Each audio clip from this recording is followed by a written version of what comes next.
Hey guys, what's up? Welcome back here to today's edition of The Fishing Teacher, and really appreciate you guys coming by the channel to spend some time with me on the video today. We are going to be talking about what I call the big fish hop in a jig, as far as how to work your jig to generate a strike from some of the bigger fish out there. I've talked a little bit about this technique over on my other channels, but I don't believe I've talked about it on The Fishing Teacher here. So it's a really good technique as far as if you're getting into jig fishing and you want to understand how to work your jig and how to do different stuff with it. So we're going to get into that in today's video. And also guys, the jig we'll be talking about is my Blaukat throwback jig from Cumberland Pro Lures.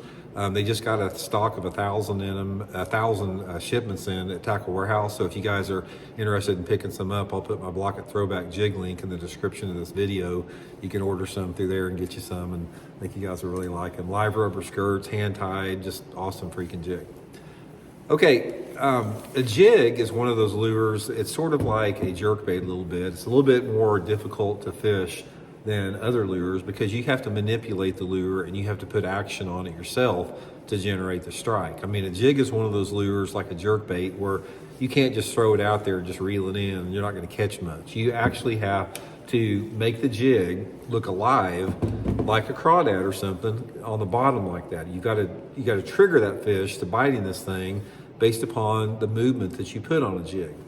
Now, there's a lot of different factors involved in what causes a bass to bite a jig. Now, it has to do with your water temperature, your water clarity, the mood of the fish. Sometimes a bass want a jig just barely moving across the bottom and dead stick. Sometimes they want short hops like that. Sometimes they want a little bit higher hop like that. But what I want to talk about today is what's called the big fish hop that one of my jig mentors taught me decades ago, how to generate a strike from a bigger fish.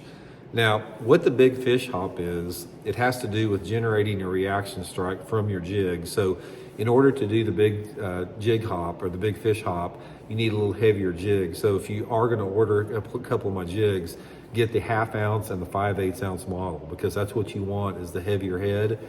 And the big fish hop, guys, is basically an exaggerated hop on your jig. So if that jig hits the bottom and you hop it off the bottom 3 or 4 inches like most people do, with the big fish hop, what you're doing is you're snapping it off the bottom where it goes 2 and 3 feet off the bottom. And this is what is called the big fish hop that generates a strike, is when you snap that jig off the bottom. And it's not like cracking a tube. Well, you may have heard guys cracking a tube. This isn't the same thing. It's like a snap that brings that jig up about 2 or 3 feet, and then it falls down pretty quick with the 1/2 ounce or 5/8 ounce head. So there's 2 different ways the fish will hit this. Number one is when you pop it off the bottom hard like that, a lot of times this jig can be on the bottom, and that fish is looking at that jig, and all of a sudden you snap it off the bottom. That fish doesn't have any time to react. It's like they think, okay, this thing's gonna get away from me. If I don't get it, I'm gonna lose this thing. So a lot of times when you snap it hard off the bottom, they will come up and grab it, and you snap it and they're just there.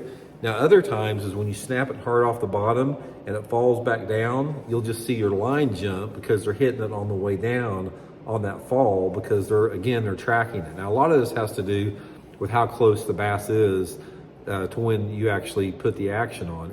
In my opinion, if you get a bite when you snap it up off the bottom hard like that, that fish is looking at the jig. And if you snap it off the bottom and it falls down and you get the bite, I think they're coming from a distance.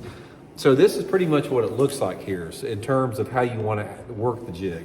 Now, most of the time when I'm working a jig, guys, I'll cast it out there, and if you pay attention to my rod tip here, I'm going to be working a jig about like this, like boom, boom, boom. And by that movement right there, I'm hopping that jig anywhere between 3 to 6 inches off the bottom.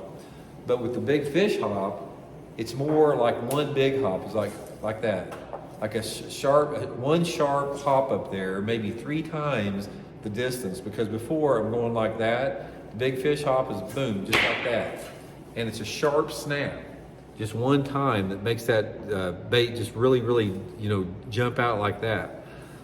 So anyway, there's something about it, I don't know what it is, but when you snap it like that, and when you hop it fast like that, those big fish will react to it. They really like it a lot, and I do it on any type of cover I'm fishing. If I'm just fishing along a rocky bank, I'll do it. If I'm pitching into a lay down tree or next to a boat dock, if that jig is like over a limb or over a flooded bush, I'll still pop it up hard. You snap it up off the bottom like that. It does the same thing if you're fishing around a dock, a grass bed, whatever. So anyway, try that, guys. Called the Big Fish Hop. You know, experiment. Sometimes they want it, sometimes they don't. I'm not saying this works every single time, but if you can get them to hit it, that's a good way to catch them.